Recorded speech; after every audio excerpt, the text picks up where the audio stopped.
हर तबके नूं बजट तो उम्मीदां ने। चंडीगढ़ शहर 'ਚ ਜ਼ਿਆਦਾਤਰ ਲੋਕ ਨੌਕਰੀ ਪੇਸ਼ਾ ਨੇ। ਮੋਦੀ ਸਰਕਾਰ ਨੂੰ ਬਹੁਮਤ ਦਿਵਾਉਣ 'ਚ ਚੰਡੀਗੜ੍ਹ ਦੇ ਲੋਕਾਂ ਦਾ ਵੀ ਯੋਗਦਾਨ ਰਿਹਾ ਹੈ।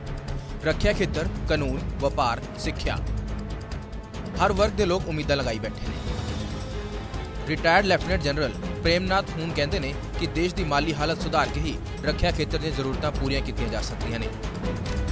क्या चाहिए इस बजट में, क्या देख रहे हैं हम ये देख रहे हैं कि सबसे पहले तो जो हमारा मुल्क है उसको इकोनॉमिकली स्ट्रांग होना चाहिए। अगर वो इकोनॉमिकली स्ट्रांग नहीं होगा तो अपना जो आर्म फोर्सेस हैं, army, navy, air force and all other forces, हमारी सुरक्षा के लिए भी चाहिए। ਕਾਨੂੰਨ ਦੇ ਖੇਤਰ ਨਾਲ ਸੰਬੰਧ ਰੱਖਣ ਵਾਲੇ ਲੋਕਾਂ ਦਾ ਕਹਿਣਾ ਹੈ ਕਿ ਸਰਕਾਰ ਨੂੰ ਨਿਆਇਕ ਖੇਤਰ ਦੀਆਂ ਤਕਨੀਕੀ ਦਿੱਕਤਾਂ ਨੂੰ ਵੇਖਣਾ ਚਾਹੀਦਾ ਹੈ।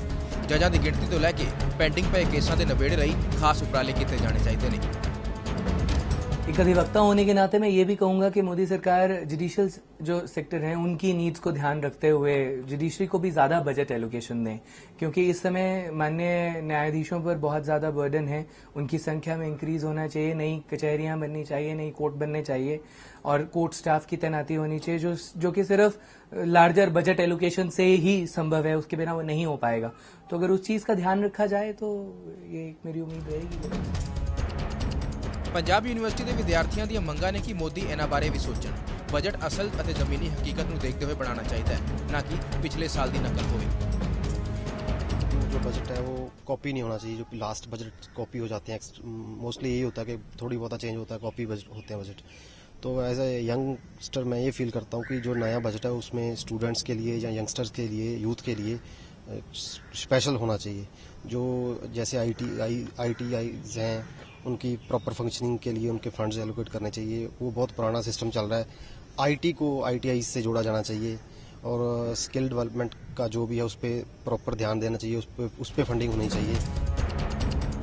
अपना व्यापार चलाने वाली ਅਤੇ गैर सरकारी जथेबंदी ਦੀ ਮਾਲਕ ਤਮੰਨਾ ਦੀ ਪਰੇਸ਼ਾਨੀ ਟੈਕਸ ਸਿਸਟਮ ਨੂੰ ਲੈ ਕੇ ਹੈ।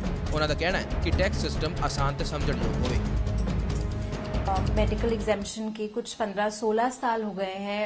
वो बना था 15,000 की एग्जेम्पशन है, उसके बाद टैक्सेस लगते हैं। तो 16 साल पहले की इन्फ्लेशन, मतलब तब से लेके अब तक जो इन्फ्लेशन आया, we all know it, we very well aware of it. I run my own business. मुझे अभी तक टैक्स की चीजें समझनी बहुत मुश्किल लगती है। अभी तक मुझे 2 साल हो गए हैं बिजनेस करते हुए अपना। बट मैं चाहूंगी टैक्स स्ट्रक्चर को इतना फ्रेंडली हो कि लेमैन को समझ आ पाए। ਹੁਣ ਗੱਲ ਆਉਂਦੀ ਨੌਕਰੀ ਪੇਸ਼ਾ ਲੋਕਾਂ ਦੀ। ਉਹ ਚਾਹੇ ਚੰਡੀਗੜ੍ਹ ਦੇ ਹੋਣ ਜਾਂ ਫਿਰ ਅੰਮ੍ਰਿਤਸਰ ਦੇ, ਮੰਗ ਇੱਕੋ ਹੈ ਕਿ ਤਨਖਾਹ ਤੇ ਘਰ ਚਲਾਉਣ ਵਾਲਿਆਂ ਦਾ ਖਿਆਲ ਰੱਖਿਆ ਜਾਵੇ। ਸਾਬਕਾ ਸਰਕਾਰੀ ਮੁਲਾਜ਼ਮ ਹੋਣ ਜਾਂ ਮੌਜੂਦਾ, उम्मीद ਇੱਕੋ है, राहत ਦੀ। हमारी अपेक्षा यही है कि ये वो उन उम्मीदों पे खरे उतरेंगे और पर्टिकुलरली जो सैलरीड क्लास है, रिटायर्ड ऑफिशियल्स हैं और जो लोअर मिडिल क्लास है, उनकी ज़रूरतों को ध्यान में रख के बजट पेश किया जाएगा और एक्सपेक्ट करते हैं कि वो उनको रिलीफ देंगे। Your income is limited, so I think at least a common man who is a salaried person should be able to sustain himself in his budget, and that can be possible only because कि भी अगर हमारे जो prices हैं they should be under control and each and everyone can afford in his everyday life. ਸੋ ਹਰ ਆਮੋ ਖਾਸ ਨੂੰ ਉਮੀਦਾਂ ਬਹੁਤ ਨੇ। ਪ੍ਰੀਖਿਆ ਸਰਕਾਰ ਦੀ ਹੈ ਕਿ ਕਿਵੇਂ ਲੋਕਾਂ ਦੀਆਂ ਮੰਗਾਂ ਤੇ ਖਰਾ ਉਤਰਿਆ ਜਾਵੇ।